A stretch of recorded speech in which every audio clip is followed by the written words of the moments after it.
This is funny. On a video, I said I'm doing a family tree of the Anunnaki because the ones that's out there, some of them are kind of mixed up and things like that. So anyway, this person then wrote Yahweh is Enlil, the creator of Adam, which is so wrong. I've done a video on my Patreon page with evidence showing who Yahweh was, and it wasn't Enlil.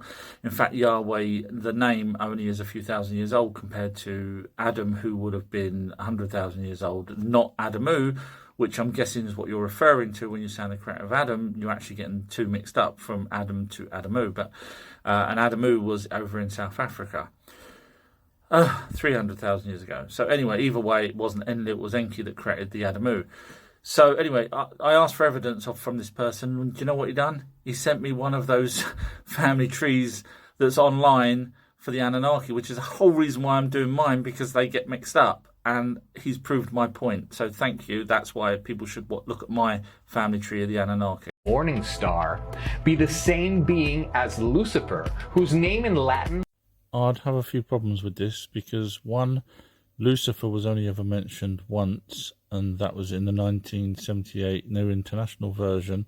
The actual original translation of the word was adversary, and there was plenty of adversaries, including serpents, which were Anunnaki people that didn't like the fact that Enki had children with humans that gave Adam and Eve. Anyway, so that's the first problem. The second problem is Lucifer, if you go by the New International Version or even the other versions that show it was an adversary, such as Young's literal translation, he died, basically, not on a cross or anything. He came down, had a chat with God, one of the gods, which was an Anunnaki, and lost a battle and was pushing up daisies. You know, God is a perfect and righteous judge. I do trust God.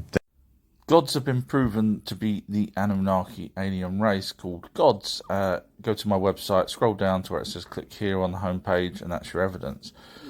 But the funny thing is, this gentleman said about God being a judge. The actual Anunnaki, as written in their texts that predate the Bible, that the Bible copied from, the Anunnaki actually used 7 judges. So when they had disputes amongst themselves, they actually would have a council of 7 that would basically vote on the outcome of such a thing. So, for example, when Alula had a fight with King Anu here on Earth, and did something naughty, bit off a part of King Anu, the 7 judges decided to listen to Enki, who said send him to Mars to die.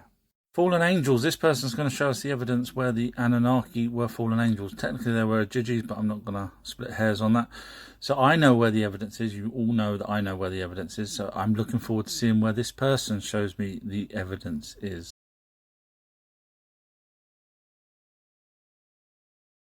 Lots of people have asked me for a family tree of the Anunnaki, and I've actually started it now, and I will let everyone know when it's done. And I'm also breaking down who they were in other places with different names. Now, I know there's a lot of family trees on the internet, and you'll find that each one seems to have something slightly different from another. So with my knowledge, I'm not saying I'm better than anyone else, but I'm just saying that with my knowledge, I'm going to be creating my own family tree, which for me will be the definitive family tree, as opposed to these other ones that all seem to have different things in them. So as soon as that's done, keep following, and I will let you know when it's finished. It won't be probably the end of the week. Thanks. One approach to investigating dowsing involves using instruments like night vision cameras, electromagnetic field, EMF detectors, or radio frequency, RF scanners, to see if there are any measurable changes in the environment when dowsing is being performed. However, these attempts have not provided conclusive evidence supporting the effectiveness of dowsing. This doesn't take into account that there are technological advances every year. Here are just some of the groundbreaking cameras that see way beyond the human range. Infrared cameras, developed since the mid-20th century for various applications, widely used in night vision and thermal imaging. Ultraviolet cameras, developed in the mid-20th century for scientific research and forensics, capturing ultraviolet light. X-ray cameras, developed in the late 19th century, widely used in medical imaging, security, and industrial inspection. Thermal imaging cameras, developed in the mid-20th century, used for heat detection and thermal imaging in various fields. FLIR cameras, forward-looking infrared, introduced in the 1960s, used for thermal imaging in military, industrial, and scientific applications. LiDAR cameras, LiDAR technology, light detection and ranging, has been in development since the 1960s, using laser light for measuring distances and creating high-resolution maps. What I'm trying to say is just because we can't see something today doesn't mean we won't be able to in the future.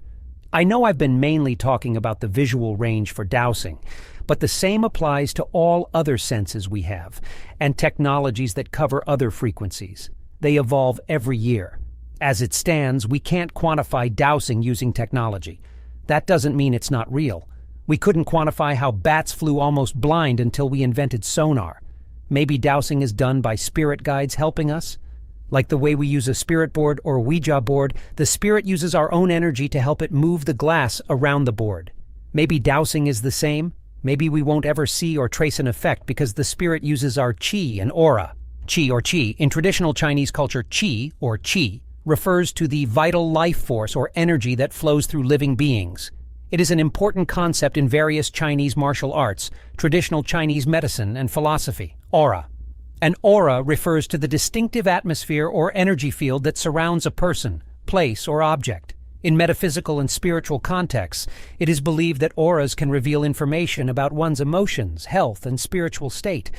The problem with dowsing is unless you do it yourself and get results, it's easy to be a skeptic. The same goes for ghosts. Until you've used a spirit board and seen the glass move to the correct answers, you can dismiss it. Let's see what skeptics say about how dowsing works. Dowsing, an ancient practice involving walking over a field with a Y-shaped twig or stick, known as a divining rod, to detect underground water, has been known to vary in effectiveness among individuals. Despite being widely regarded as pseudoscience, I personally find the concept of dowsing plausible due to a hypothetical mechanism I have envisioned. This mechanism is based on the idea that humans have a natural predisposition to recognize certain landscape features, such as potential water sources. Drawing from psychological concepts like priming, where the brain becomes ready to notice expected events, I propose that thinking about water primes the mind to anticipate its presence. Stepping into an area where water is likely, this mental readiness could manifest as subtle movements or twitches in the fingers. Even if these